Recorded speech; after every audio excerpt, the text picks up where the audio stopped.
The Wise Girl and the Riddles. This story is about a Russian countryman. His name was Ivan Ivanovich. People said that he had an unbuttoned soul, meaning he was open and sincere. Not entirely by coincidence, he also happened to be rather poor. But he was happy. He lived in a small hut with his 7-year-old daughter, who was the apple of his eye. She was extremely bright and full of wisdom. For instance, when her dad complained that they had nothing for supper, she would say, "Papa, without effort, you won't even pull a fish out of a pond." And he would understand her meaning and take his net down from the hook on the wall and go and catch a fish. And when he was angry with himself for leaving the milk to boil over, she would say, "Don't worry, Papa. Even a grandmother can make mistakes." She was so clever that sometimes her father wondered if she was the grown-up and he was the child. When he said this to her, she replied, "Papa, you can live for 100 years and learn for 100 years.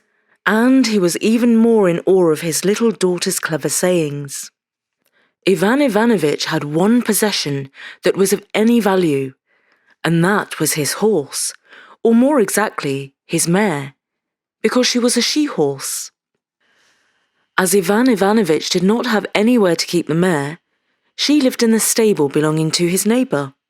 Now the neighbour was a widow, known for being less than truthful. In fact, people said that she had spit in her soul. Perhaps not entirely by coincidence. She was rather rich. One day the rich neighbour opened up the stable door and found a newly born foal lying under her cart. In case you don't know, a foal is a baby horse. Later on, when she saw Ivan Ivanovich, she said, "Guess what news I have?" "I don't know. What news do you have?" replied Ivan Ivanovich. "I have a new foal." "Well done. Where did you buy this gift from God?" "Well, I found him in my stable." "You found him in your stable? That will be because my mare gave birth to it." "Not at all. I found the little one lying under my cart, because my cart gave birth to it in my stable." "Your cart gave birth to it? Surely you could see that it's me this foal belongs to." "Not at all. Are you trying to steal a valuable animal from right under my nose?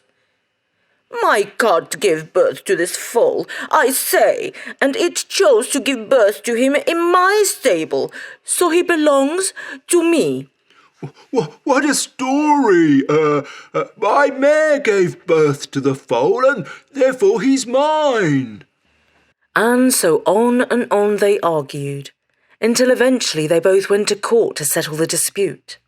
As luck would have it, the king of the Russians called the Tsar was visiting his country estate, and so Ivan and his neighbour went before the Tsar himself to resolve the rights and wrongs of who owned the foal. "My mare gave birth to him and therefore he's mine," said Ivan Ivanovich. "I found him just born, lying under my cart in my stable. Therefore I say my cart gave birth to him, and he's mine," said the rich neighbour. The Tsar listened to the arguments on both sides very attentively, and at last said, "The truth of this matter is a mystery wrapped in a mystery, and only God himself knows if the mare or the cart gave birth to the foal. Therefore I have decided to set you both 4 questions. Come back in 4 days' time and give me your answers. Whichever of you answers the questions truthfully shall win the dispute." They thanked the Tsar for his wise ruling and waited to hear the 4 questions, which were as follows. What is the strongest and swiftest thing in the world? What is richer and fatter than anything else in the world?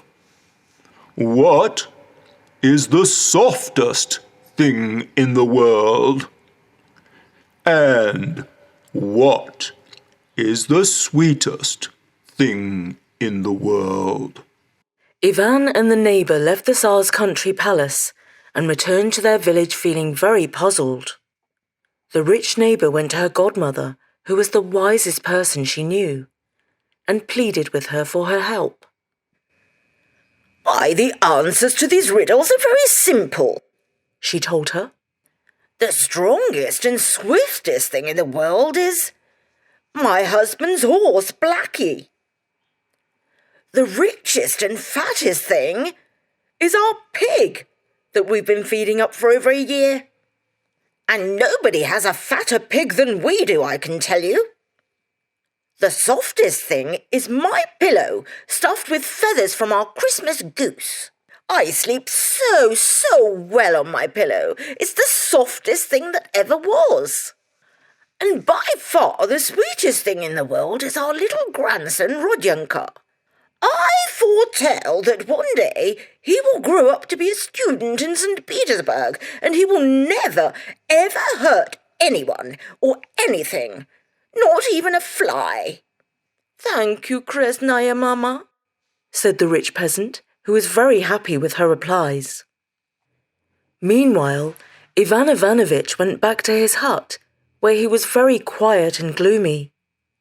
His little girl asked him what the matter was, and he told her all about the cunning and impossible questions set by the Tsar. Even if I live to be 100, I shall never think of the answers, he told her. "Okay, what are the riddles, Papa?" asked the little girl, and holding back the tears, he repeated them to her. "What? The answers to those questions are simple," she said. "The strongest and swiftest thing in the world is the wind. No animal can outrun the wind. It can even make an oak tree bend before its force. The richest thing in the world is the black earth, which gives us all our food. The softest thing in the world is a hand, as anyone will gladly put their own hand under their head when they sleep. And the sweetest thing in the world is love. Those are the answers to your questions, Papa. Now, is there anything else I can help you with?" Ivan Ivanovitch was more astonished at the cleverness of his little girl than ever. He kissed her and thanked her with tears in his eyes. After the 4 days had passed, the neighbours again appeared before the Tsar and recited the answers they had found to his questions. The Tsar listened to both of them, and then turning to the rich woman, he asked, Who helped you with your answers?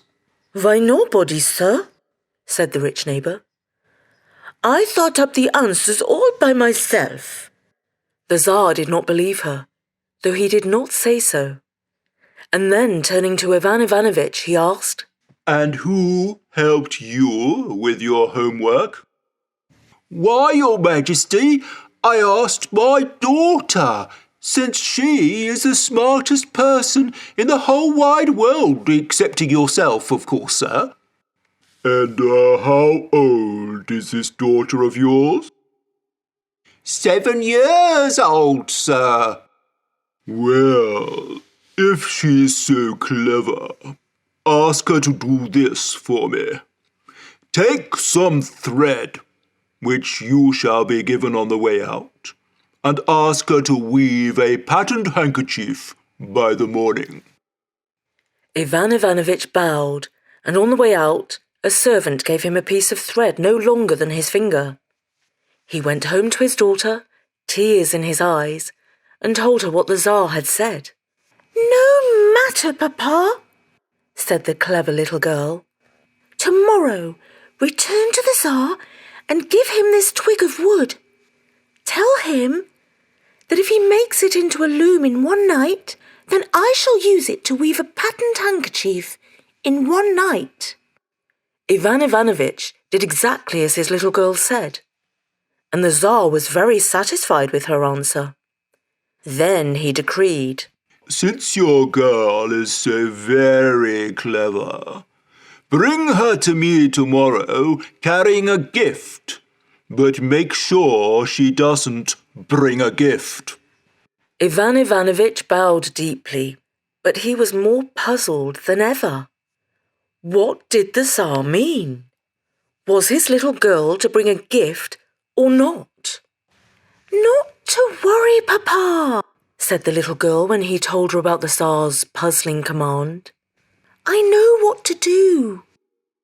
And so the next morning, Ivan Ivanovitch brought his daughter to the Tsar, who was very curious to behold this little person who was so wise at such a tender age. She knelt down before his throne, holding something in her hands, which were clasped in front of her. "And what gift have you not brought me?" asked the Tsar in his riddling way. "Why, sir, I have brought you the gift of a quail," said the little girl, who opened her hands and released a little bird that fluttered up to the rafters of the palace.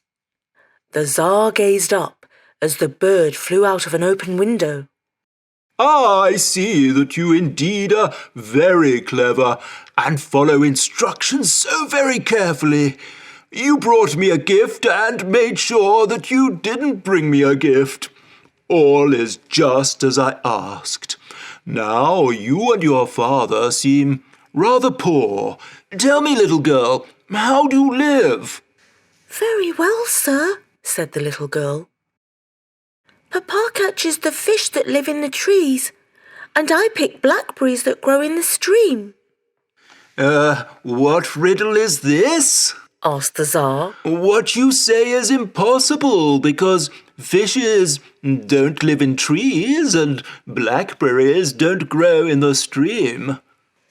"Yes, sir," replied the wise little girl, "and carts don't give birth to foals."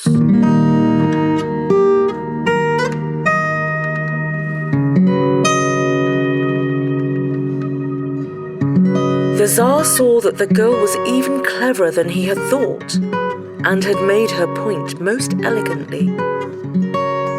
With that in mind, he decided to invite the little girl and her father to come and stay in the palace, where they lived very comfortably. And years later, when she was grown up, she married his son, and eventually she became the Tsarina and ruled very wisely to the end of her days.